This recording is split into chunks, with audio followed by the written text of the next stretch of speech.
Platform fighters are always difficult games to sell to the masses. Not only are they very difficult to design well, but the public always compares any platform fighter that releases to one game, Super Smash Bros. The thing that people have a hard time understanding is that platform fighters are a genre. The reason every game suffers is that the only game people care about is Smash, and everything else is just made to copy it. Have you ever played a platformer? Have you ever played another platformer? These two games may be similar, but are not designed to copy one another, let alone replace it. Every platform fighter is naturally going to flounder in comparison to Smash from budget alone, but are still fun in their own right. And that's what I'd like to explore today. How does the newest platform fighter, Nickelodeon All-Star Brawl, stand on its own?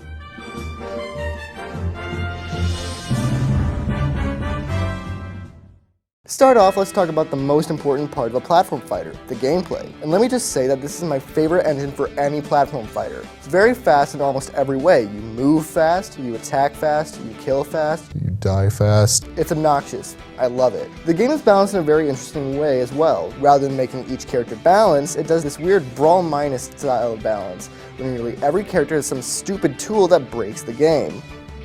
However, some characters are simply not given this treatment, which leads to clear differences in matchups. For example, the only good thing that Patrick has involves him grabbing the opponent and literally killing himself with the other player. The only gimmick that you have is losing. That's a clear balance issue. The meta for this game is so simple. You see this move? What if I did it again? And again and again and again and again and again and again and again and again and again and again and again and again and again and again and again and again and again and again and again. At the highest level of play, there's no reason not to use the same handful of aerial attacks over and over and over again. The game was fascinating to look at launch until you realized that within literal days, the game was basically solved because at its heart, this game is just a masher. Which is still fun thanks to the engine, but lacks the depth that many look for in a platform fighter. Mashing the A button and getting combo strings you could only dream of in Smash is very satisfying, but the amount of skill it takes doesn't feel rewarding. So that was the gameplay of Nick All-Stars. It's an amazing engine, bursting with potential, but the gameplay itself lacks depth. All you need to do is mash various aerials, and the thing that separates the best from the worst is how well they do the same thing. Truly, playing this game competitively can genuinely hurt your hands without remapping your controls for specific combo strings, and the balancing, while cool in concept, still leaves things to be desired.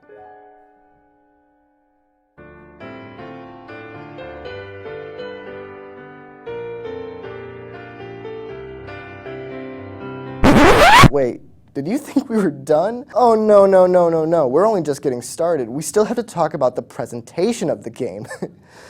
Okay, let's be honest. The game doesn't look great. The game looks like if you took a GameCube or PS2 game and turned up the resolution without making the game look good.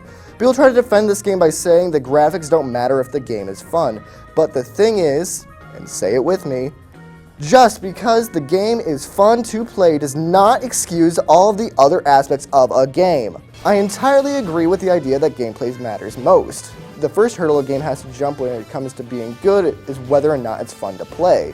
We constantly see this in motion with games that focus so much on their presentation that they forget to make the game good. Because the thing is, graphics sell. As important as it may be for the game to be fun to play, people don't know how it feels to play the game until they play the game. But thanks to advertising, you always know how a game looks. And if the game looks no better than games from the early 2000s, it probably won't reel in many people. But the biggest problem with the presentation is not that it doesn't advertise the product accurately, but what it does for the brand. The biggest problem this game faces is that people who aren't familiar with the genre, who see the game for the first time, immediately say, it's a knockoff Smash Bros. And while it is very different, the game looks like a knockoff. The music, the menus, the UI, the lack of voice acting, the bad animations. This game checks all the boxes for being a bad knockoff Smash game without actually being a knockoff. Somehow they made a Nickelodeon platform fighter that's the biggest problem is its lack of personality. We have one last thing to talk about, online play. With any fighting game, the online is by far one of the most important pieces to get right. Super Smash Bros. Flounders in this regard because it uses delay-based netcode. Delay-based netcode tries to solve the classic dilemma of what if a player has a bad connection, by delaying inputs so that both players can be synchronized. The problem with this approach is that A, input delay is one of the worst things to experience in a game, let alone a fighting game, and B, It doesn't even work. Regardless of delay, a player can easily have a bad enough connection to where the gameplay turns into a PowerPoint presentation of death. There is a second type of netcode, however, rollback. Rollback is a type of netcode that completely removes all latency, allowing all inputs to be made immediately, with a catch.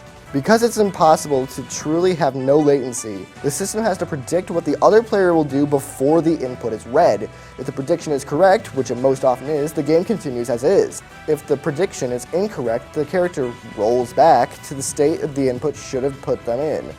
As a concept, this sounds pretty messy, but it usually works flawlessly, or at least nearly flawlessly.